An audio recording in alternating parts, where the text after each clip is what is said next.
April 20th, 2010, at 9:49 p.m. In a few hours, the world would witness the largest accidental oil spill in history and the worst environmental disaster ever recorded in U.S. waters. 11 deaths, 87 days of spill, which means 134 million gallons of oil released into the Gulf of Mexico. And the question is, what leads human beings to ignore all the warning signs before a disaster? This is not a story about technical failure. It's about the responsibility that comes with leadership. Deepwater Horizon wasn't just an oil rig. It was the most advanced ultra-deepwater drilling platform in the world. BP, Transocean, and Halliburton were the companies behind the operation. Three of the most powerful names in the energy industry. Three different sets of interests, and one well they all needed to finish fast. Macondo. By April, it was already 43 days behind schedule. Each of these days cost approximately $1 million.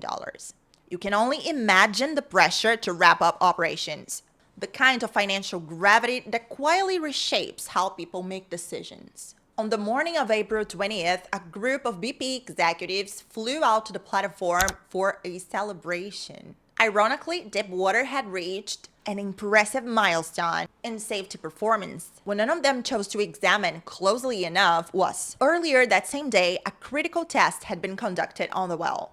A negative pressure test designed to confirm the well was stable and sealed.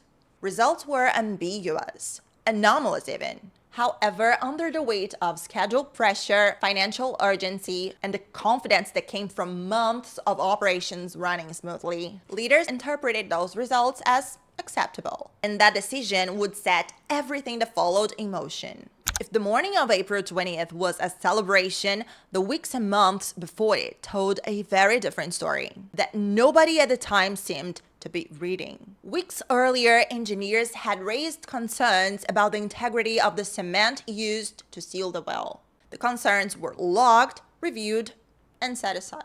Months before that, the rig's blowout preventer had been found to have a faulty hydraulic component. The kind of detail that in isolation sounds alarming. But in the rhythm of daily operations, it had been absorbed into the background noise of a rig that was always somehow still running. And here I would like to bring the concept of normalization of deviance, coined by sociologist Diane Vaughan. Normalization of deviance happens when people repeatedly accept a small deviation from the established standard. And since nothing bad happens immediately, that deviation gradually stops feeling like a deviation at all. It becomes normal. Have you ever seen this happening? Hours before the explosion, a conversation happened between engineers and supervisors regarding the results of the negative pressure test. Numbers didn't add up. There were voices in the room that hesitated, but the culture on that platform, shaped by months of financial pressure, by leaders who rewarded progress over caution, and by the accumulated weight of anomalies, made it easier to simply go on. At 9:49 p.m., the Macondo well made itself impossible to ignore. What followed happened fast. A geyser of seawater erupted from the marine riser and shot 70 meters into the air above the rig. Seconds later came drilling mud, followed by methane gas and then ignition. The explosion was visible from 40 miles away.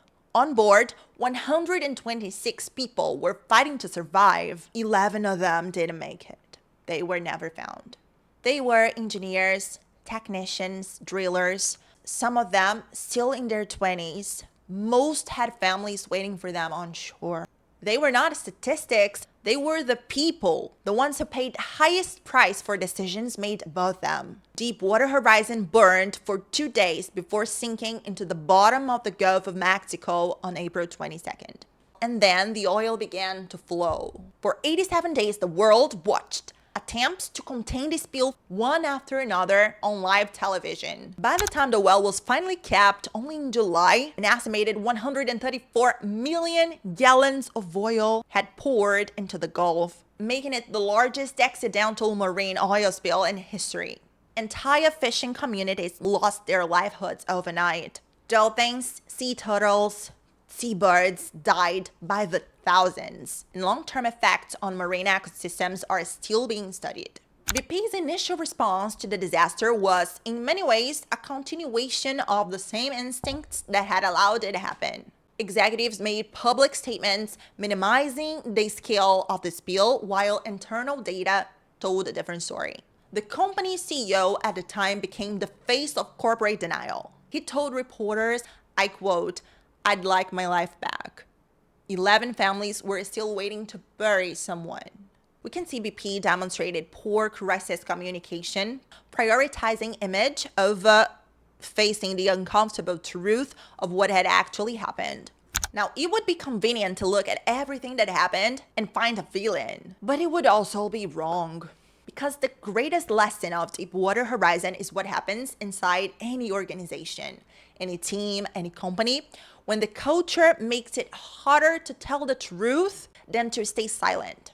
And as we study this case, we can easily observe there was huge failure of active listening. The engineers who had doubts, the technicians who felt something was wrong, they existed. Their knowledge existed. But in a hierarchy where information travels upward, only when it confirms what leadership wants to hear, that knowledge never made it to the people who could actually act on it. Amy Edmondson, a professor at Harvard Business School, has spent decades studying what she calls psychological safety, the degree to which people in a team feel safe enough to speak up, ask questions, raise concerns without the fear of punishment or humiliation. Teams with high psychological safety, they perform better, learn faster, and avoid the kind of catastrophic blind spots that destroyed the Macondo well. And here's the question that should sit with every leader watching this. Not would I have made the same call, but am I helping build a culture where people would feel safe enough to stop me if I did? It's important to understand with honesty the conditions that made the Deepwater Horizon disaster possible, because these conditions, they're not unique to offshore oil drilling. They're literally everywhere humans work and organize themselves under pressure.